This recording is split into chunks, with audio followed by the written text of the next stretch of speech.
So yo what's up guys, it's your boy Sagar Garg 690 score NEET 2024। तो आज की video में आपको बताने वाला हूँ कि मैंने 11th में कौन कौन सी गलती करी थी जिनके चक्कर में मेरा सारा सिलेक्शन रुक जाता। मेरे मार्क्स 500 से 500-600 के बीच में स्टिक रह जाते अगर मेरे को सही टाइम पे टीचर से गाइडेंस नहीं मिलती। वो गलती आपसे ना हो, शायद आप वो गलती तक कर रहे हो, उसके चक्कर में सिलेक्शन नहीं हो पाए, तो वो गलती आपको आज बताने वाला हूँ ताकि आप आगे से उन गलतियों को अवॉइड करो। सबसे पहली मिस्टेक आती है वो होता है टेस्ट ना देना। बहुत सारे बच्चे क्या करते हैं, ऐसे किसी टेस्ट में आपके 400 नंबर आए, आप कितने कम नंबर के प्रिपरेशन में जा रहे हो, आप अगला टेस्ट ही नहीं दे रहे। ये बहुत गलत बात है। टेस्ट देना है, सारे टेस्ट दे रहे हैं, सारे टेस्ट का प्रॉपर एनालाइज करना है। अगर आपके टेस्ट में कम नंबर आ रहे हैं ना, तो इससे आपको सीख लेनी चाहिए कि मेरी क्या गलती थी, मेरा कॉन्सेप्ट गलत है, मेरा क्या चैप्टर मेरे को आ नहीं रहा है, या मेरे को कॉन्सेप्ट समझ में नहीं आ रहा उस चैप्टर का। तो उस चैप्टर को आप टीचर से सुने, किसी से भी सुने, ऑनलाइन लेक्चर लें, पर उसको स्ट्रॉन्ग कर लीजिए ताकि आगे से वो गलती ना हो। सेकेंड मिस्टेक जो आती है वो होता है टेस्ट का एनालाइज नहीं करना।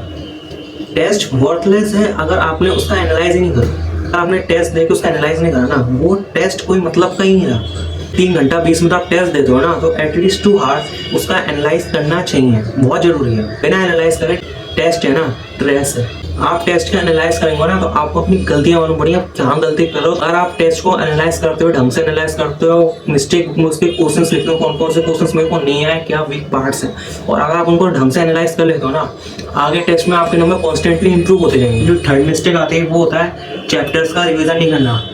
आपने बायो का एक चैप्टर 3 हफ्ते पहले पढ़ा और आप उसको 3 हफ्ते बाद रिवाइज नहीं कर रहे ना, तो वो चैप्टर आपको कोई मतलब का नहीं रह जाएगा, किसी भी मतलब का नहीं रह जाएगा। आप उसके क्वेश्चन सॉल्व नहीं कर पाओगे।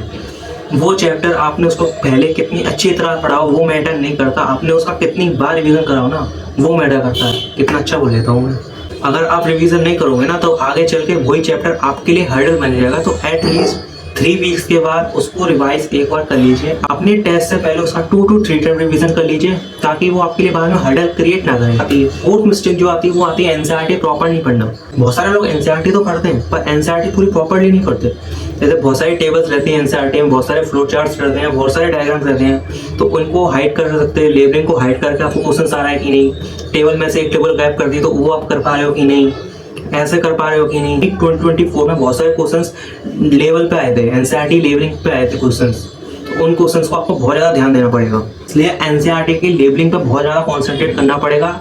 सारे फ्लो चार्ट्स बहुत अच्छे से देखने पड़ेंगे, सारे टेबल्स बहुत अच्छे से देखने पड़ेंगे ताकि आप आंखें बंद करके भी उस टेबल को अपने मन में दोहरा सको। अब बात करते हैं फिफ्थ मिस्टेक की, वो आती है नॉट गिविंग इक्वल इंपॉर्टेंस। जैसे आपको लगता है इलेक्ट्रोमैग्नेटिक वेव से 1-2 क्वेश्चन आते हैं, वो भी बिल्कुल आसान से थ्योरी वाले, और रे ऑप्टिक्स में 3-4 क्वेश्चन आते हैं, तो आपकी यही सोच आपका सिलेक्शन सारा डुबा दे, क्योंकि कोई भरोसा नहीं है कि किस टाइम पे पैटर्न चेंज हो जाए, इलेक्ट्रोमैग्नेटिक वेव से 4-5 क्वेश्चन हो जाए और रे ऑप्टिक्स से सारे क्वेश्चन ही ना आए।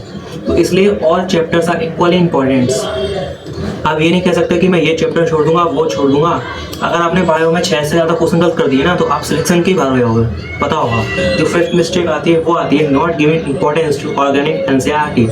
आप ऑर्गेनिक एनसीईआरटी पढ़ ही नहीं रहे, जबकि 2021, 22, 23, 24 में लगातार theory based question organic NCERT से आ रहे हैं, डायरेक्ट लाइन बेस्ड आ रहे हैं, तो उसको भी आप बायो की एनसीईआरटी की तरफ पढ़ना चालू करना पड़ेगा।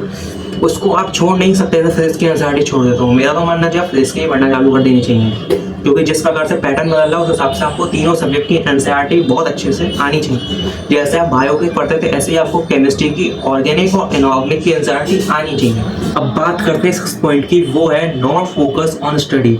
आप पढ़ तो रहे हो पर आपको समझ में नहीं आ रहा, पढ़ क्या रहे हो। मतलब आप ऐसे इंग्लिश में कोई आपने लाइन पढ़ी, आप उसको हिंदी में नहीं पढ़ पा रहे, आप हिंदी में उसको सोच ही नहीं पा रहे, बस आप रटे जा रहे हो। उससे आप कंसेप्ट बिल्ड कभी नहीं कर सकते। अगर आपको कंसेप्ट बिल्ड करने हैं ना, तो आपको इंग्लिश में जो भी लाइन लिखी है उनको हिंदी में समझना ज़्यादा जरूरी है। Buccal cavity led to pharynx and led to oesophagus. इसका मतलब है पहले बकल कैविटी फिर फेरिंग्स और फिर इजोफेगस। बात करते हैं 7th पॉइंट की, वो होता है सिलेबस पेंडिंग रह जाना। ये बहुत सारे बच्चों की गलती होती है कि वो सिलेबस एक खत्म नहीं कर पाते। नीट का पेपर मई के फर्स्ट वीक में होता है, तो मेरा मानना है कि आपको फरवरी तक अपना फुल सिलेबस खत्म कर देना चाहिए, जिससे आप पेपर से पहले 2 to 3 times full syllabus revision कर सको। और बायो का कम से कम 12-13 बार रिवीजन करना ही पड़ेगा, तब जाके आपको उसकी एनसीईआरटी समझ में आएगी, अच्छे से बैठेगी। अब बात करते हैं 8th पॉइंट की, जो कि होता है एनसीईआरटी के बहुत ज़्यादा बाहर जाना। बहुत सारे स्टूडेंट्स एनसीईआरटी के अलावा मॉड्यूल्स पढ़ते हैं, रेफरेंस बुक पढ़ते हैं, जिनकी 2024, 25, 26, 27, 28 घंटे पेपर बनाएगा, तब तक कोई भी नीट नहीं है। देखो नीट में एनसीईआरटी के भारी क्वेश्चंस आते हैं, पर वो आते हैं तो वो सेक्शंस बी में आते हैं जो कि आप आसानी से एलिमिनेट कर सकते हो। आसात करते हैं 10th पॉइंट की, वो होता है नीट का एग्जाम प्रेशर हैंडल नहीं कर पाना। बहुत सारे स्टूडेंट नीट का एग्जाम पेपर हैंडल ही नहीं कर पाते, उनको समझ में नहीं आ पाता, उनको एट द टाइम स्लिप हो जाता है, क्वेश्चंस का आंसर याद नहीं आ पाता। इसके लिए अगर आपको इस स्ट्रेस को दूर करना है ना, तो आपको बहुत ज़्यादा अमाउंट में टेस्ट देने पड़ेंगे। एटलीस्ट नीट के पेपर में जो 1 महीना बचा हो, जैसे अप्रैल मंथ चल रहा हो, तब आपको एटलीस्ट 20 टेस्ट देने चाहिए पूरे महीने में। अब बात करते हैं 11 पॉइंट की, वो होता है इस चैनल को सब्सक्राइब नहीं करना। देखो ये चैनल को सब्सक्राइब नहीं करोगे तो तुम्हारा सिलेक्शन पक्का चले आएगा। देखो ऐसा तो नहीं बोलूँगा सिलेक्शन चले आएगा, हाँ, पर आप एक बहुत इंपॉर्टेंट पॉइंट मिस कर सकते हो। आप अपनी गलती शायद एनालाइज नहीं कर पाओ खुद से, तो मैं आपकी बहुत हेल्प करूँगा। रेफरेंस बुक बता सकता हूँ, सब बता सकता हूँ, शॉर्ट नोट्स दे सकता हूँ अपने, तो इसलिए इस चैनल को सब्सक्राइब तो कर ही दो यार।